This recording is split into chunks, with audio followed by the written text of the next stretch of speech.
যতক্ষণ আমরা এই সংসারে জীবিত ততক্ষণ আমাদের সাথে সবকিছু থাকে, আমাদের ধন, সুখ স্বাচ্ছন্দ্য, আমাদের মিত্রগণ, আমাদের পরিবার, এই সমাজ, এই সবকিছু আমাদের সাথে থাকে। যেদিন আমরা এই সংসারকে ত্যাগ করব, এদের মধ্যে কেউ আমাদের সাথে যাবে না, না ধন, না স্বাচ্ছন্দ্য, না সম্পত্তি। এই সকল মানুষ, এই সমাজ, এরা শুধুমাত্রই শ্মশান পর্যন্ত আমাদের সাথে থাকতে পারবেন। তারপরে যদি আমাদের সাথে কিছু যেতে পারে তাহলে তা শুধুই আমাদের ধর্ম। আর এই সংসারে আমরা নিজেদের যে সুনাম রেখে যাই সেটা সম্ভব শুধুমাত্র কর্মের দ্বারা।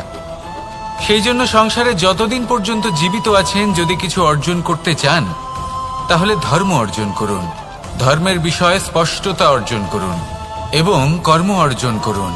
এটাই হবে আপনার অতীত এবং এটাই হবে আপনার ভবিষ্যৎ, এবং এটাই সকলকে প্রেরণা প্রদান করবে। আসুন আমার সাথে ভালোবেসে বলুন, রাধা রাধা। সমুদ্র মন্থনের সময় দুই ধরনের রত্ন লাভ করা হয়েছিল।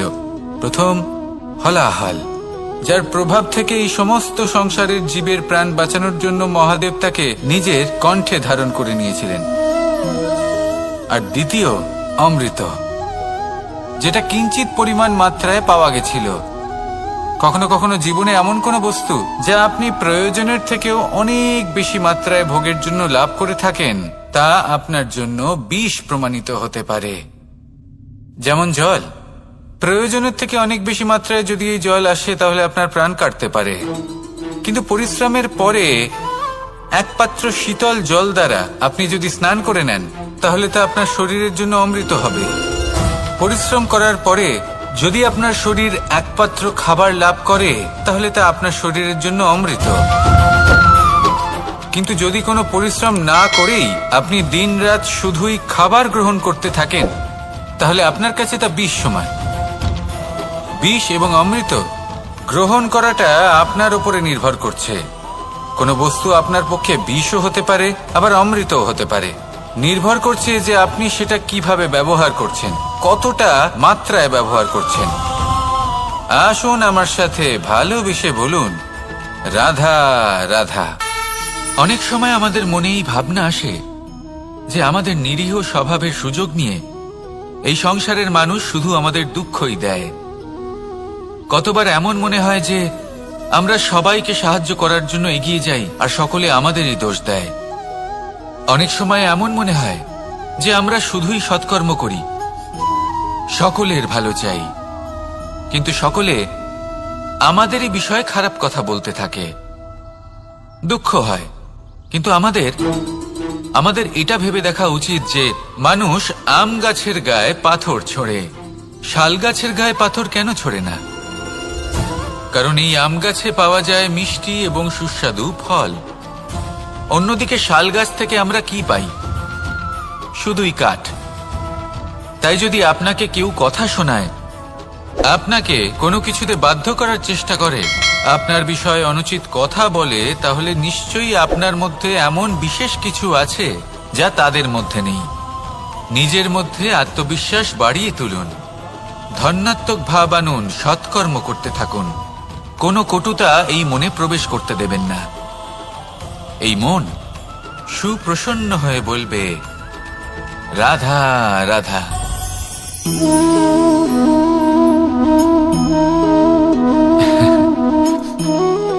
ঘুমের মধ্যে আমরা বিভিন্ন ধরনের স্বপ্ন দেখি, কিছু সুখের, কিছু দুঃখের, কিছু অত্যন্ত ভয়ানক। কিন্তু সত্যি কথা বলতে এর উপর আমাদের কোনো নিয়ন্ত্রণ নেই। কিন্তু আমি এমনও কিছু ব্যক্তিকে দেখেছি যারা খোলা চোখে স্বপ্ন দেখেন এবং তা যাপন করেন। নিজেদের একটা আলাদা স্বপ্ন নগরী আছে ওনাদের, সেখানেই জীবন যাপন করেন। আসল বাস্তবটা কি তাতে ওনাদের কিছুই যায় আসে না।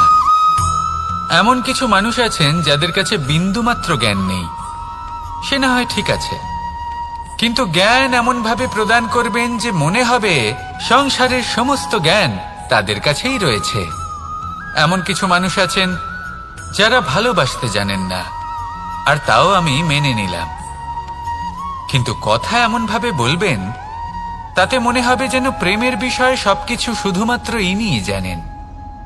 এবার আমি এমন কথা অবশ্যই বলছি না যে আপনি এরকম করেন, কিন্তু যদি কোনো ব্যক্তি এরকম করেন তাহলে তার এটা মাথায় রাখা উচিত যে সেই ব্যক্তি অন্য কারোর সাথে নয়, নিজের সাথে অনুচিত করছেন।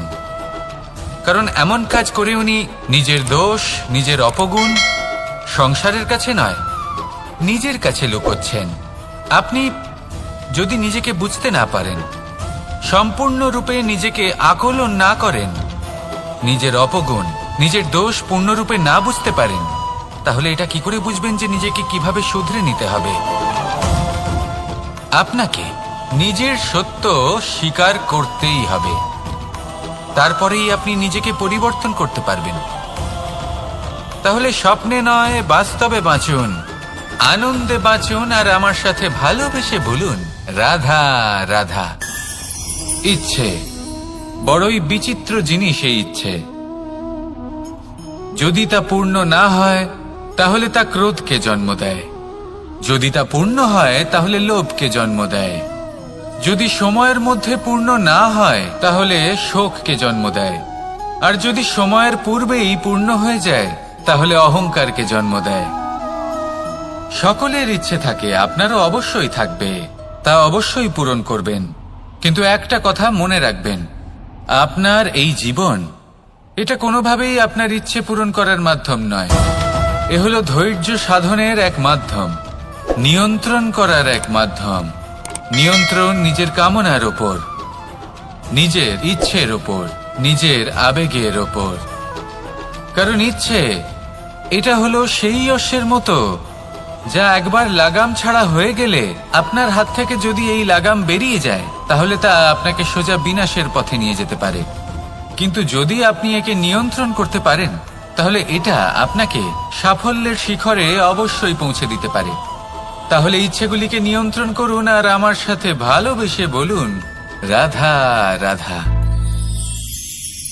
আমরা সকলে শক্তি অনুভব করতে চাই। এবার যদি আপনাকে জিজ্ঞেস করা হয় যে সবথেকে বেশি শক্তির অনুভব কোথা থেকে করা সম্ভব, তখন কেউ কেউ বলবেন পুষ্টিকর আহার গ্রহণ করলে, ব্যায়াম করলে, কেউ বলবেন ধন লাভ করলে, বন্ধুদের থেকে, পরিবারের থেকে, আদি ইত্যাদি। এইভাবে আপনি শক্তির অনুভব অবশ্যই করতে পারেন, কিন্তু সবথেকে বেশি শক্তির অনুভব যদি আপনি করতে চান তাহলে তা পাবেন শুধু একতার দ্বারা, সংগঠনের দ্বারা। যদি আপনাকে উদাহরণ দিই, নিজের এই হাতটাকে দেখুন, 5টা আঙুল রয়েছে। কোনো একটা বস্তুকে নিজের একটা আঙুল দ্বারা তুলে ধরার চেষ্টা করে দেখুন, বড়ই কষ্ট হবে। তখন আপনি বুঝতে পারবেন যখন এই 5টি আঙুল একত্রিত হয় তখন কোনো কাজ কতটা সহজ হতে পারে। এটাই হলো শক্তি, একতার। সব থেকে ভালো উদাহরণ যদি আপনাকে দিই তাহলে বাঁশি। এই বাঁশি থেকে অত্যন্ত মধুর সুর নির্গত হয় যা সবার মন প্রসন্ন করে দেয়। এই কথা সত্যি, কিন্তু এই বাঁশি আমি একটা বা দুটো আঙুল দিয়ে বাজাতে পারবো না। আমাকে প্রত্যেকটা আঙুল ব্যবহার করতেই হবে, তবেই এর থেকে মধুর সুর নির্গত হবে যা সকলকে প্রসন্ন করবে, ঠিক কিনা? ঠিক এইভাবেই যদি আপনি চান যে আপনার জীবনরূপী বাঁশি থেকেও মধুর সুর নির্গত হোক বা সবার মনকে প্রসন্ন করে তুলুক, তাহলে আপনাকেও জীবনে একতা নিয়ে আসতেই হবে। আপনি একাও কর্ম করতে পারেন, পথ চলতেও পারেন, সামনেও এগোতে পারেন, সাফল্যও লাভ করতে পারেন। কিন্তু যখন সকলে একসাথে এগোবেন, সেই পথে চলবেন, সেই কর্মই করবেন, তখন লক্ষ্যে অবশ্যই পৌঁছবেন, সাফল্য অবশ্যই লাভ করবেন। কিন্তু সেই সাফল্য এবং তার আনন্দর সংমিশ্রণটাই একটু অন্যরকম হবে। তাই জীবনে ঐক্যবদ্ধ হন, একসাথে মিলে এগোতে থাকুন, আর আমার সাথে ভালোবেসে বলুন রাধা রাধা। আমাদের মধ্যে এমন অনেক মানুষ আছেন যারা বই পড়তে পছন্দ করেন, অনেক মানুষ আছেন যারা ভিন্ন ভিন্ন রকমের কাহিনী পড়েন। এবার পড়তে পড়তে মাঝে এমন একটা অধ্যায় অবশ্যই আসে যা আমাদের হৃদয় স্পর্শ করে যায়। আমরা হৃদয় যন্ত্রণা অনুভব করি, তাও আমরা সেই কাহিনী শেষ পর্যন্ত পড়ি, এবং তখন আমরা বুঝতে পারি যে সেই যন্ত্রণাময় অধ্যায়টি কেন এসেছিল, তার থেকে আমরা কি শিক্ষা পেলাম, এবং আমরা অবশেষে লক্ষ্যেও পৌঁছলাম। কিন্তু যদি সেই যন্ত্রণাদায়ক অধ্যায়টিতে আপনি থেমে যান, আপনি যদি এটা ভাবেন যে আমি আর পড়তে পারবো না, তাহলে আপনি জানতেও পারবেন না যে পরবর্তীতে কি হতে চলেছে। এই মন দুঃখে ভরে উঠবে, মনে প্রশ্ন আসতেই থাকে যার উত্তর আমরা পাই না, নিজেদের লক্ষ্য বুঝতেই পারি না। এইভাবেই আমাদের জীবনেও যদি এমন কিছু হয় যা অত্যন্ত দুঃখজনক, যদি এমন কোনো কঠিন অধ্যায় আপনার জীবনে আসে, থামবেন না। তাহলে আপনার জীবনের কাহিনীর একটি যন্ত্রণাদায়ক দুঃখজনক অধ্যায় মাত্র। শেষ পর্যন্ত এই কাহিনীতে টিকে থাকুন, কর্ম করতে থাকুন। আপনি বুঝতে পেরে যাবেন যে এই কঠিন পরিস্থিতি আপনার জীবনে কেন এসেছিল। আপনি শিক্ষাও লাভ করবেন এবং লক্ষ্যও লাভ করবেন। আসুন আমার সাথে ভালোবেসে বলুন, রাধা রাধা। খুব সুন্দর একটা কাহিনী আছে। একবার এক ব্যক্তি নিজের অসফলতার জন্য ত্রস্ত হয়ে সময় দেবতার তপস্যা করতে বসলেন। উনি তপস্যা করলেন এবং সময় দেবতা প্রসন্ন হলেন, মানুষের রূপ ধারণ করে ওনার সামনে প্রকট হলেন।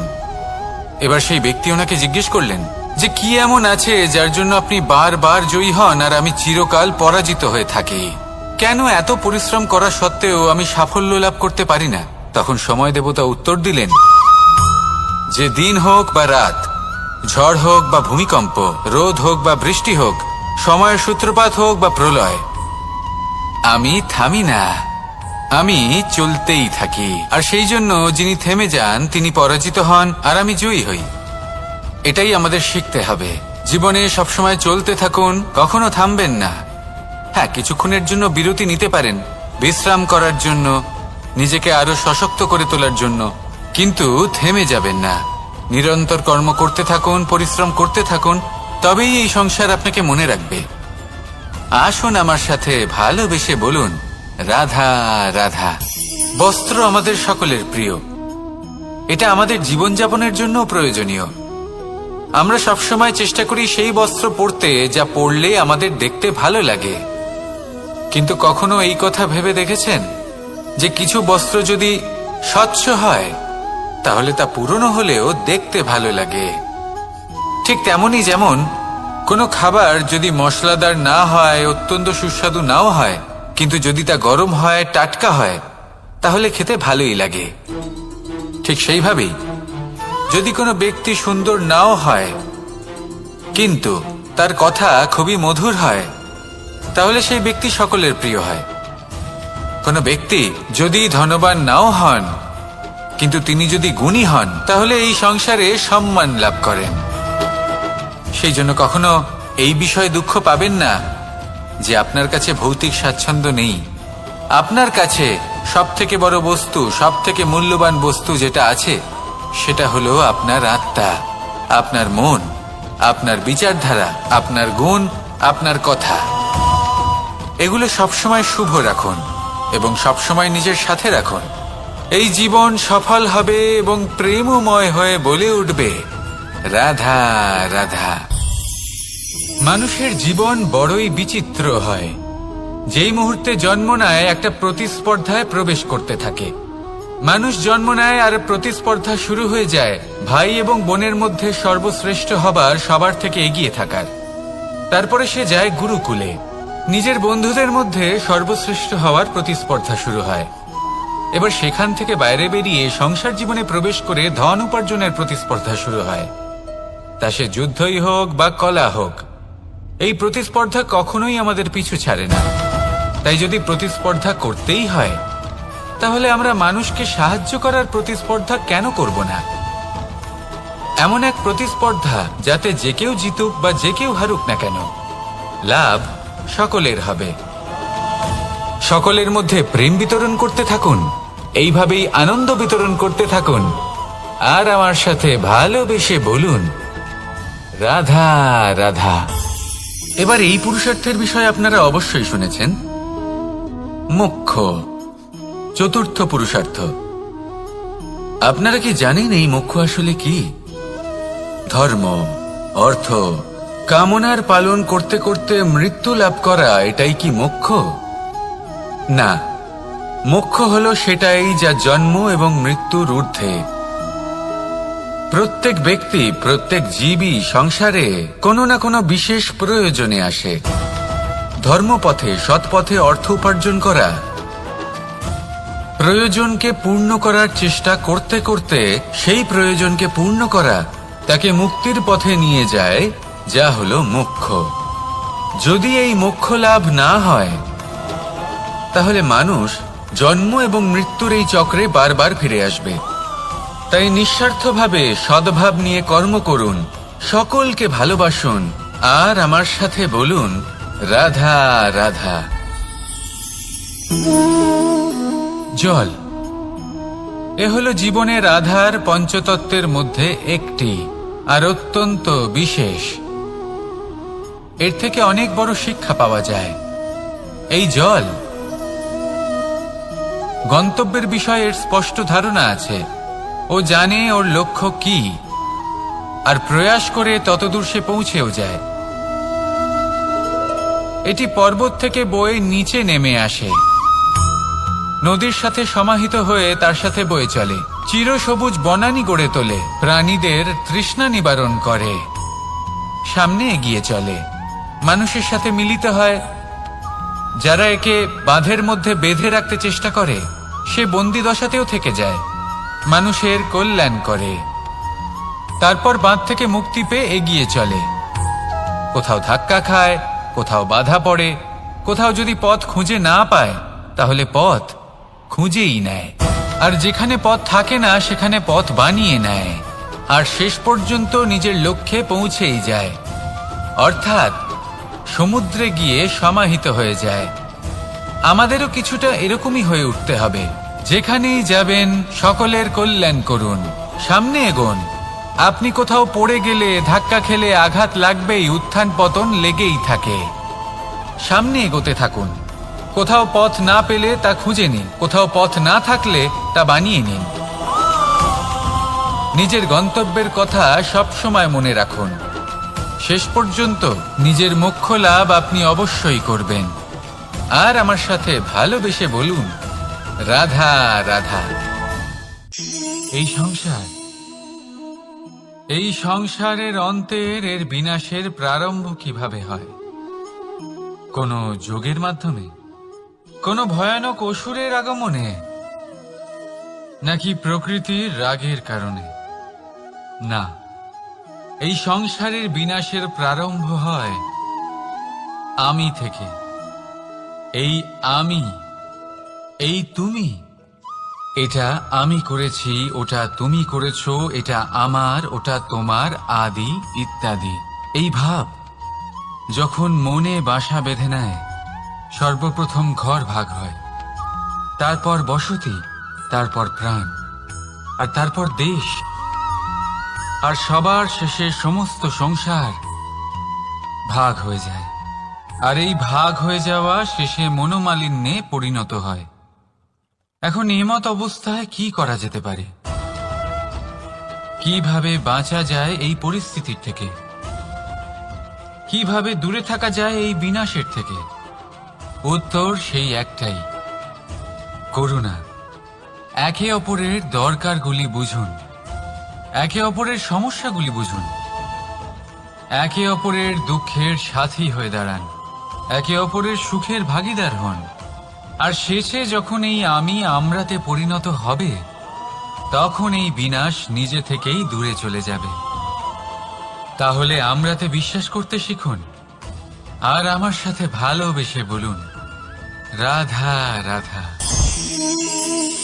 এই মুদ্রা, এবারে ভাবুন এটাই আমাদের জীবন, জীবনের সুখ আর দুঃখ। এই মুদ্রার, এই জীবনের দুটি দিক। কিন্তু যখনই আমরা ঈশ্বরের কাছে প্রার্থনা করি তখনই আমরা সুখ চাই, আর সেই সুখ আসেও। আর যখনই সেই সুখ আসে তখন ব্যক্তি সর্বপ্রথম তাকে ভুলে যায় যে দুঃখের সময় ওনার সাথে ছিলেন। আর এমত অবস্থায় উনি সাহায্য করেন না, উনি করেন উপকার। আর এই উপকারের বদলে মানুষের থেকে উনি নিজের জন্য শ্রদ্ধা চান।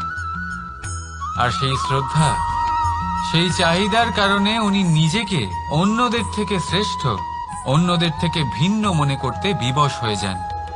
আর আলাদা হবার কারণে তার মধ্যে জেগে ওঠে অহংকার, আর সেটাই হয় তার পতনের কারণ। এবার এতে কি করা যেতে পারে? কি চাওয়া যেতে পারে ঈশ্বরের কাছে? এই প্রশ্ন অবশ্যই মনে আসে। ঈশ্বরের কাছে চান সুখ, শুধুমাত্র ততটাই যাতে অহংকার না আসে, আর দুঃখ ততটাই যাতে শ্রদ্ধা না চলে যায়। রাধা রাধা। এই সংসারে এমন কিছুই নেই যে সব সময় একই থাকবে।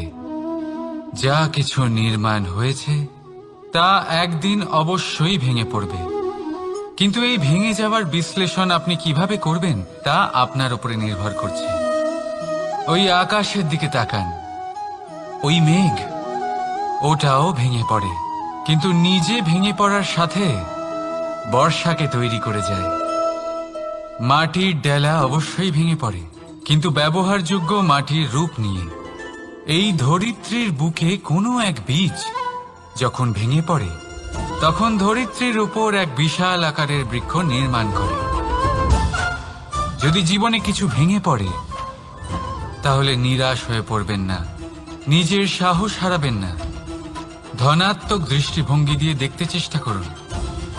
মনে করুন, নিয়তি নিশ্চয়ই আপনার জন্য আরো ভালো কিছু ভেবে রেখেছে, যা ভবিষ্যতে আপনার প্রতীক্ষা করছে। ধনাত্মক চিন্তা ভাবনা করতে থাকুন, তারপর দেখবেন শ্রেষ্ঠ রচনা নিজেই তৈরি হবে। রাধা রাধা। চলতে থাকা, থেমে যাওয়া, বিশ্রাম নেওয়া, তারপর দম নিয়ে পুনরায় দাঁড়িয়ে পড়া, আর তারপর আবার সেই পথ চলা। এটা জীবনের অভিন্ন এক অঙ্গ, এটার থেকে আপনি পালাতে পারবেন না। কিন্তু এই অঙ্গকে আপনি নিজের জীবনে কিভাবে প্রয়োগ করবেন, কিভাবে তাকে কাজে লাগাবেন, সেই সিদ্ধান্ত আপনাকে নিতে হবে। যারা হেরে যান তারাও জীবনে থমকে যান, আবার যারা জেতেন তারাও দাঁড়িয়ে পড়েন। যারা হেরে যান তারা হাঁপিয়ে দাঁড়িয়ে পড়েন, যারা জিতে যান তারা দাঁড়িয়ে পড়েন সেই সর্বোচ্চ স্তরে পৌঁছে গিয়ে।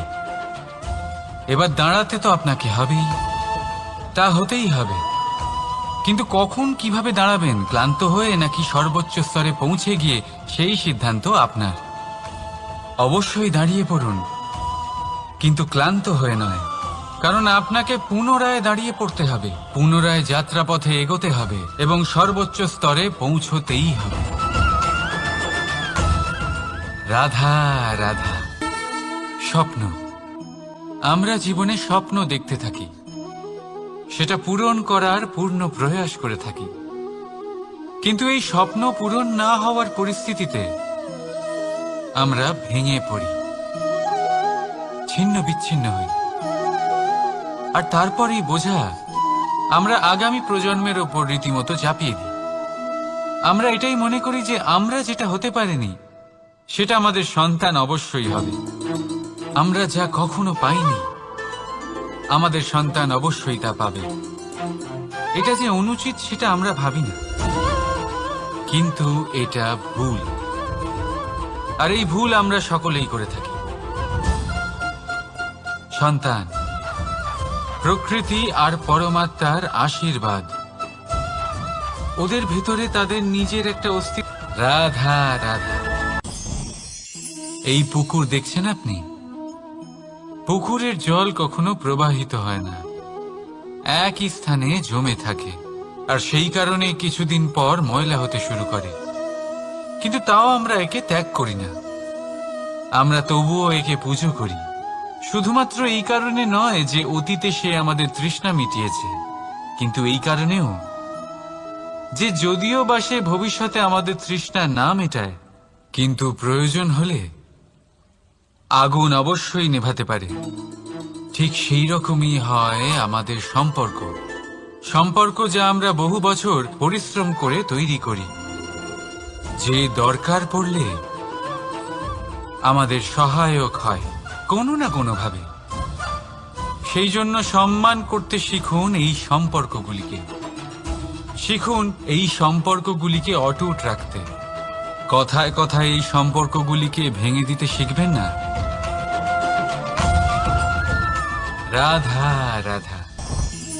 বিষ, এই শব্দটা শুনলেই মনে অনেক কল্পনা জন্ম নেয়। কল্পনা অসহ্যকর তিক্ততা, কল্পনা অত্যন্ত বেদনাদায়ক মৃত্যু। এবার যদি আপনাকে জিজ্ঞেস করা হয় যে সবচেয়ে বিষাক্ত বিষ কোনটা, তাহলে আপনি কি বলবেন? কেউ বলবে সর্পের বিষ, কেউ বলবে কাঁকড়া বিছের, কেউ বলবে কালকিউটের বিষ। কিন্তু না, এই সমস্ত রকম বিষ সেই বিষের সামনে টিকতে পারবে না যাকে আমরা বলে থাকি কানের মধ্যে ঢালা বিষ। শুনতে অত্যন্ত মিষ্টি, কিন্তু তিক্ততায় অত্যন্ত বিষাক্ত। পেটের মধ্যে যাওয়া এই বিষ শুধুমাত্র একটি মানুষের মৃত্যুর কারণ হয়, কেবল একটি। কিন্তু কানের মধ্যে ঢালা এই বিষ একাধিক সম্পর্কের নাশ করতে পারে। আর এটাতে সেই ব্যক্তির ভুল নেই যে আপনার কানে বিষ ভরেছে। আপনি তাকে দোষ দিতে পারেন না। এখানে দোষ আপনার নিজের, যে এই বিষকে আপনি নিজের উপরে প্রভাব ফেলতে দিয়েছেন। এই বিষকে সুযোগ দিয়েছেন আপনার ক্ষতি করতে। এটা আপনার ভুল। সেই জন্য কুমন্ত্রণায় কখনো কান দেবেন না। আপনার মনে ভালোবাসার দৃঢ়তা জাগিয়ে তুলুন আর নষ্ট করে দিন এই সংসারের সমস্ত বিষের প্রভাবকে। রাধা রাধা। জীবন, আমাদের এই জীবন, সুখ আর দুঃখ, এই দুইয়ের মিশ্রণ। এদের সংমিশ্রণই জীবনের ভারসাম্য বজায় রাখে। এখন এই সুখ, সুখ এমন এক বস্তু যাকে সবাই খুঁজে চলেছে। দুঃখ এমন এক অনুভূতি যা সবার কাছে আছে। আমাদের প্রত্যেকের জীবনে সুখ আর দুঃখ আসতে থাকবে আর যেতেও থাকবে। এটা অবশ্যই জীবনে থাকবে। কিন্তু সফলতা, এটা সবার জীবনে আসে না। কেন? কারণ এই সফলতা সুখ আর দুঃখের দ্বারা প্রাপ্ত হয় না। সফলতা প্রাপ্ত হয় নিজের উপরে বিশ্বাস করতে থাকলে। আকাশের ওই সূর্যকে দেখুন। সূর্যের বিশ্বাস আছে নিজের উপর যে সে সমস্ত জগৎকে আলোকিত করতে পারবে। নিজের প্রথম রশ্মি দিয়ে অন্ধকারকে দূর করতে পারবে। সূর্য এই বিশ্বাস নিয়েই আসে, আর কিছুক্ষণের মধ্যেই সমস্ত সংসার থেকে অন্ধকারকে বিনাশ করে ফেলে সে। তাহলে মনে রাখবেন, এই সুখের আভাস, এই দুঃখের অনুভূতি আসতেও থাকবে আর যেতেও থাকবে। শুধু নিজের উপরে বিশ্বাস রাখুন। তারপর দেখবেন এই সফলতা আপনার দাস হয়ে থাকবে। রাধা রাধা। চাঁদ কত শ্রেয়, শুভ্র, কত সুন্দর। কিন্তু যদি আপনি মনোযোগ সহকারে দেখেন তাহলে দেখবেন এই চাঁদেও দাগ আছে। আর এই দাগগুলি থাকার কারণে কি এই চাঁদের মাহাত্ম্য কখনো কমে যায়? কখনো নয়। এর কারণ হলো চাঁদের নিরন্তর চেষ্টা। একবার এই আকাশে দেখুন। এই অন্ধকার সবসময় চেষ্টা করে চাঁদকে ঢেকে দেওয়া, কিন্তু এই চাঁদ সবসময় এই অন্ধকারের সাথে লড়াই করতে থাকে। অমাবস্যা থেকে শুরু করে চাঁদের এই যাত্রা পূর্ণিমা অবধি পৌঁছেই যায়। আর তাই এই চাঁদের পুজো করা হয়। এই কারণে এই চাঁদকে মাহাত্ম্য দেওয়া হয়। এইভাবেই যদি আপনার মধ্যে কোনো দোষ থাকে, কোনো খারাপ কিছু থাকে, তাহলে সেটা কোনো বড় ব্যাপার নয়। চেষ্টা করুন সেটাকে শুধরে নেওয়ার। কিন্তু সেই কারণে নিজেকে খারাপ মনে করা, এটা অনুচিত।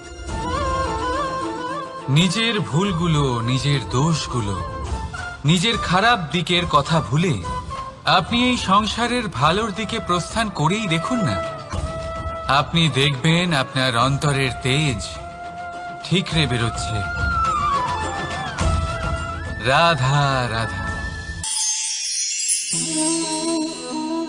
এই পিঁপড়েদের দেখছেন আপনি? সবাই একই রকমের।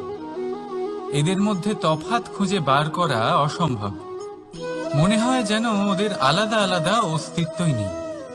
কিন্তু যদি আপনি মন দিয়ে দেখেন তাহলে দেখবেন প্রতিটা পিঁপড়ের আলাদা কাজ নির্ধারিত। তাদের আলাদা অস্তিত্ব আছে।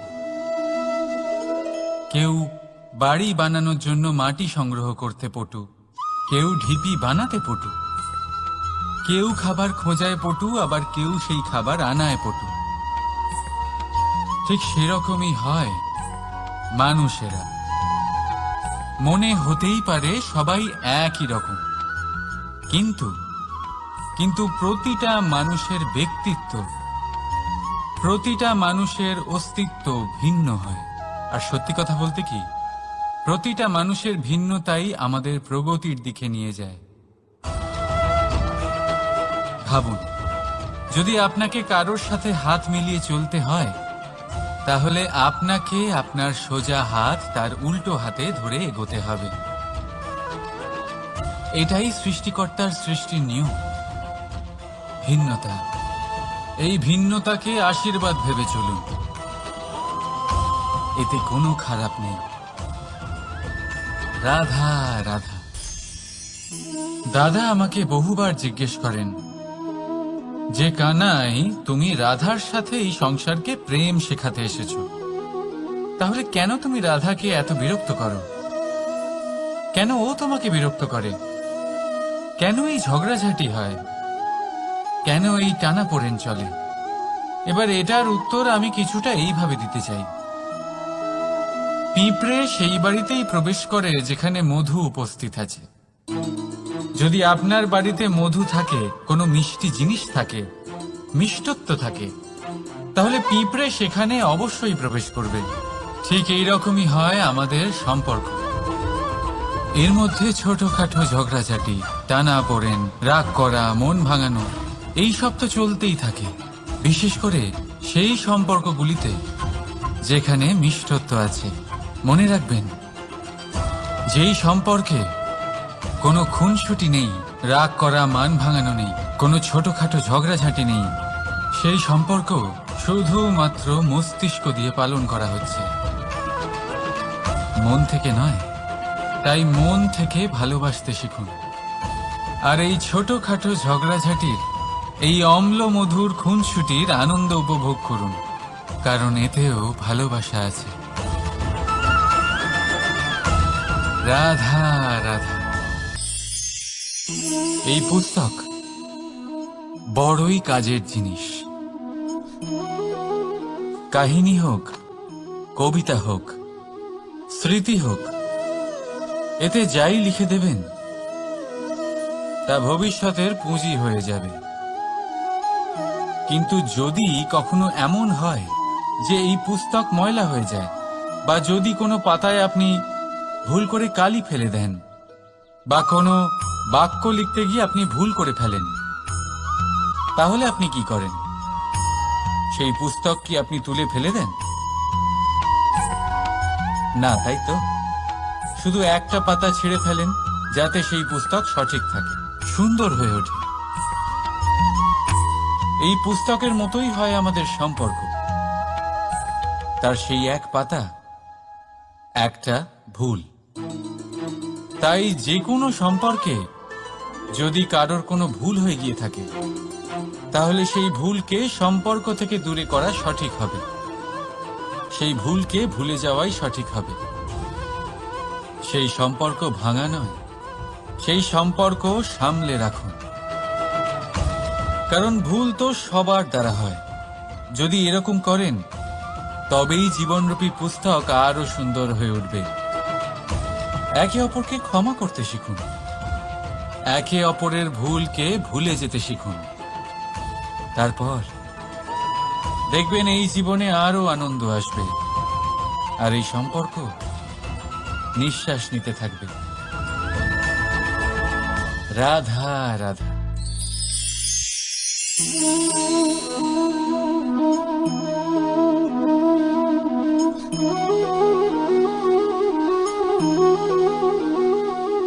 আমার এই ছায়া দেখতে পাচ্ছেন আপনি? প্রকাশের স্রোত যখন মধুর আর দূরে থাকে তখন এই ছায়া লম্বা হয়ে যায়, কিন্তু যেই প্রকাশের স্রোত মাথার উপরে চলে আসে এই ছায়ার আকার ক্রমশ ছোট হতে থাকে, আর অন্ধকারে তো এই ছায়া বিলুপ্ত হয়ে যায়। কিছুটা এরকমই হয় আমাদের অহংকার। সুখের আগমন হলে বৈভবের উপলব্ধিতে এটা বাড়তে থাকে, কিন্তু যেই সংকটের তাপ বেড়ে ওঠে অহংকার ছোট হতে থাকে। আর যখন সংকটের এই অন্ধকার আমাদের চারিদিক থেকে ঘিরে ধরে তখন এই অহংকার আমাদের ছায়ার মতোই বিলুপ্ত হয়ে যায়। তাই সেই কারণে আপনার জীবনে সংকটের আগমন আপনার অহংকার নষ্ট করেই দেবে, কিন্তু তার জন্য সংকটের অপেক্ষা কেন করবেন? এই অহংকারকে বাড়তেই দেবেন না, উৎপন্ন হতেই দেবেন না। বিবেকের সুতো দিয়ে বেঁধে রাখবেন একে। দেখুন, আমি শ্রেষ্ঠ, এটা বিশ্বাস করতে কোনো আপত্তি নেই, কিন্তু শুধুমাত্র আমি শ্রেষ্ঠ আর কেউ নয়, এই আত্মসম্মান নয়, এ হলো অহংকার। আর অহংকার আর কিছুই নয়, শুধু পতনের দিকে প্রথম পদক্ষেপ। আর এই জীবনে পতনের দিকে নয়, প্রেমের দিকে এগিয়ে যান। আর আমার সাথে ভালোবেসে বলুন, রাধা রাধা। আপনি কি কখনো ফলে ফুলে পরিপূর্ণ বৃক্ষ দেখেছেন? তার ডালগুলো কিরকম স্বাধীনভাবে বেড়ে ওঠে, কিন্তু যদি এই ডালগুলো মূলের সাথে ঠিকভাবে যুক্ত না থাকে, সেই বৃক্ষের মূলগুলি গভীর না হয়, তাহলে কি হবে? তাহলে কি সে সেই সব সুবিধা পাবে? কখনোই নয়। সেই বৃক্ষের ডাল পড়ে যাবে, সেই বৃক্ষ ভূমিষ্ঠ হয়ে যাবে। ঠিক সেইভাবেই চিন্তা ভাবনার স্বাধীনতার আনন্দ আপনি তখনই আস্বাদন করবেন যখন আপনার শিক্ষা গভীর হবে। তাই স্বাধীন থাকুন দৃষ্টিভঙ্গিতে, কিন্তু যুক্ত থাকুন শিক্ষার সাথে। রাধা রাধা। সমাজ, আমরা এই সমাজে বাস করি আর বহুবার একটা গুরুত্বপূর্ণ কথা ভুলে যাই। এই সমাজ আমরা সকলে মিলে তৈরি করি।